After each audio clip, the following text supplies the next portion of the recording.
उलमा और मशाइख को ऐसा लगता है कि सियासत की इस्लाह के बारे में बात ही नहीं करना चाहिए। मौलाना को सियासत पे बोलना ही नहीं चाहिए। क्यों? तुम खरीद करके रखे हो। हम अगर कुर्सी पर बैठना नहीं चाहते तो यह हमारा अपना शिवा है, यह हमारा अपना मिजाज है, लेकिन हम किसी जालिम को हमारी कौम की गर्दनों पर कुर्सी रखने भी नहीं देना चाहते। जब कभी कोई जालिम पैर पसारे उसके खिलाफ बोलना भी उलमा अहले सुन्नत का काम है। उलमा का ये काम है।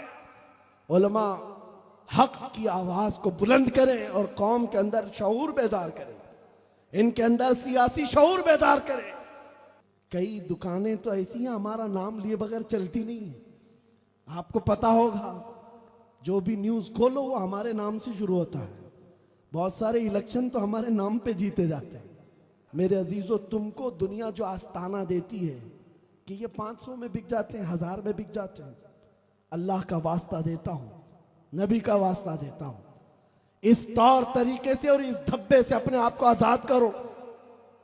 500 1000 की क्या औकात, दुनिया करोड़ भी तुम्हारे सामने डाले, तुम्हें उसकी तरफ सूंघना भी नहीं चाहिए, देखना भी नहीं चाहिए।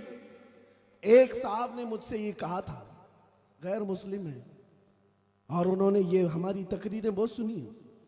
एक बार मुझसे कहा था, मौलाना आप कहते हैं दोपहर में लाल झंडा, शाम में नीला झंडा, रात को हरा झंडा, ये पार्टियां बदलने वाली कौम।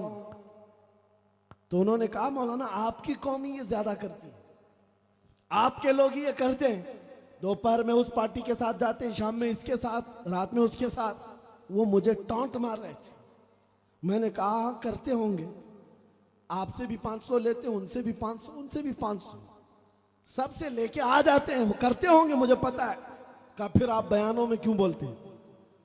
कहा बात ये है, ये करते होंगे, झंडे बदलते होंगे, पट्टे बदलते होंगे, इसलिए कि कंपेयर करने के लिए इनके पास जितने हैं सब एक ही चट्टे बट्टे हैं, एक थाल के। कंपेयर करने के लिए इनके पास कोई है नहीं, वो भी इतना ही, ये भी उतना ही, वो भी उतना ही, इसलिए जाते हैं सबके साथ।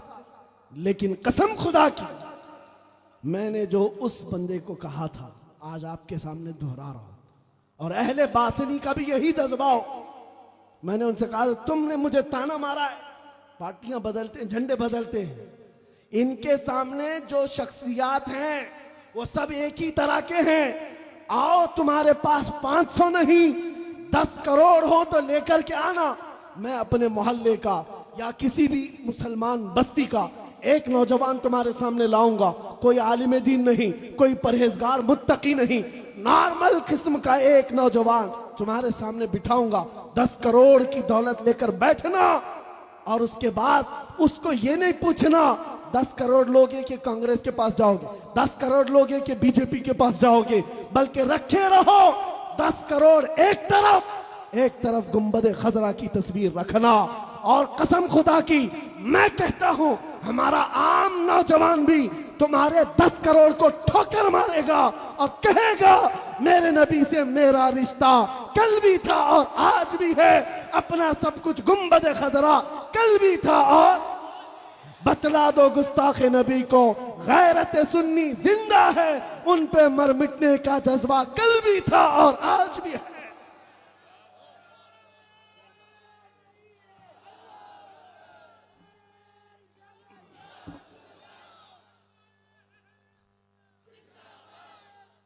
मैंने जो बात कही वो हक है या नहीं है?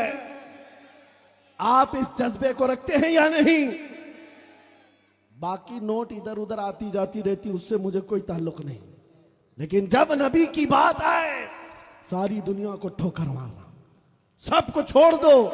इसलिए कि तुम्हें मैं बताता हूं, अगर नबी पाक के दामन से जरा बराबर भी रूगर्दानी किया, अभी तो आप सुन रहे थे कसीदे कलामिया, कसीदे अशरफिया, हज़रत सैयद कलीम अशरफ साहब अदामुल्लाह इकबालों का, कि रूसिया हो जाओगे उनका तरीका छोड़कर, नबी पाक सल्लल्लाहु अलैहि वसल्लम का तरीका छोड़ोगे, काले चेहरे वाले हो जाओगे और यह हमने देखा है, लखनऊ का एक राफजी कुत्ता निकला था जो धर्म बदल करके, नाम बदल करके मीडिया की सुर्खियां बटोर रहा था और सारे मीडिया वाले हॉट सीट पर उसको बिठाते थे। आइए त्यागी जी, नाम बदल लिए और उनको ऐसा लगा था एक खलबली मच जाए कि हिंदुस्तान में कि धर्म परिवर्तन हो रहा है, इस्लाम छोड़कर लोग जा रहे हैं। अरे ऐसे कुत्ते 1000 चले जाएं, इस्लाम पर कुछ फर्क नहीं पड़ता, कुछ फर्क नहीं पड़ता।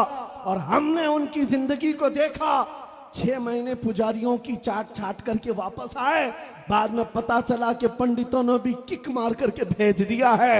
कुत्ता ना इधर का रहा ना उधर का रहा, धोबी का कुत्ता न घर का न घाट का।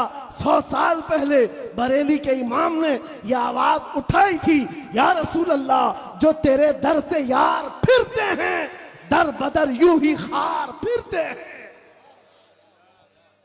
जो तेरे दर से यार फिरते हैं, दर बदर यूं ही खार फिरते हैं। हुजूर को छोड़ करके जो जाता है उसकी जिल्लत दुनिया में जब ये है तो फिर हश्र में तो देखना है, क्योंकि हश्र का आलम तो ये है, अर्श हक है मसनद रिफात रसूलुल्लाह की, देखनी है हश्र में इज्जत रसूलुल्लाह की। अगर आपको यकीन है कि नबी हमारे साथ है और हम नबी के हैं, तो दुनिया के इन मामलात से खौफजदा होना छोड़ दो।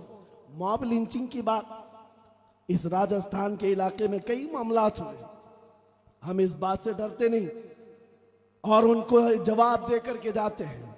अगर हमारी ये बात पहुंचती है तो सुनो कान खोलकर, 1400 साल के बाद तुम किसी गरीब मुसलमान को पकड़ करके, बांध करके, मार करके उसको अपने खुदा का नाम लेने पर मजबूर करते हो और उसकी जान ले लेते हो और लोगों को वीडियो शेयर करके दहशत डालते हो। देखो हम ऐसा कर सकते हैं, जालिमों ये रखो अपनी जेब में। इस तरह की आतंक और इस तरह का दहशत, इस तरह का टेररिज्म हमने कूफा में भी देखा, करबला में भी देखा, मक्का में भी देखा। वहां पर गयूर मुसलमानों को रेत पर लेटा करके सिल रख देते थे सीनों पर और उनको फांसियों पर भी चढ़ाया है। खुबैब इब्न अदी के नाखूनों को पकड़ से खींचा था, जैद बिन दसना को आंखों में गरम सलाइयां फेरी गई थी, उनके कान, नाक और होंठ काट लिए गए थे। ये मॉब लिंचिंग तो 1400 साल से कुफ्फार और मुशरिकीन करते आ रहे हैं। तुम तो उनकी नाजायज औलाद, आज ये दोबारा ट्रायल कर रहे हो, लेकिन खबरदार याद रखना, उस वक्त तुम्हारे नाजायज बाप दादाओं से इस्लाम नहीं मिटाता, आज भी इन कुत्तों से इस्लाम नहीं मिट सकता। इस्लाम तेरी नब्ज न डूबेगी हश्र तक, तेरी रगों में रवा खून है 4 यार का। इस्लाम जिंदा होता है हर करबला के बाद। हर जगह तुम मुद्दा क्यों हो? कुछ बात तो है, मिटती नहीं हस्ती हमारी। इकबाल ने सच कहा है, कुछ बात तो है कि मिटती नहीं हस्ती हमारी। सदियों रहा है दुश्मन दौरे जमा हमारा, यूनानो मिस्र रोमा सब मिट गए जहां से, बाकी मगर है अब तक नामो निशा हमारा। अजीजा ने गिरामी वक़ार सुल्तानुल औलिया गौसुल आजम दस्तगीर रज़ी अल्लाह तआला अन्हु की बारगाह में खिराज अकीदत पेश करते हुए ये बात अर्ज करता हूँ। उनका मसलक था, उनका मजहब था हक बोलना और खौफ ना खाना। आज उलमा के अंदर वो मसलक आए जिसमें आला हज़रत फाजिल बरेलवी रज़ी अल्लाह तआला अन्हु ने पूरे डंके की चोट के साथ ऐलानन जो किताबें लिख करके अपने शागिर्द पैदा करके मसलक बताया है, उसी मसलक की आज जरूरत है। आज कुछ लोगों को ऐसा लगता है मसलक आला हजरत दो चंद चीजों का नाम है और दो चंद चीजों पर ही वो लोग समझते हैं। अवाम की बात कर रहा हूं, अरे ये दीन मुस्तफा है, सहाबा का तौर तरीका है, ताबईन का मसलक है जो मसलक आला हजरत है।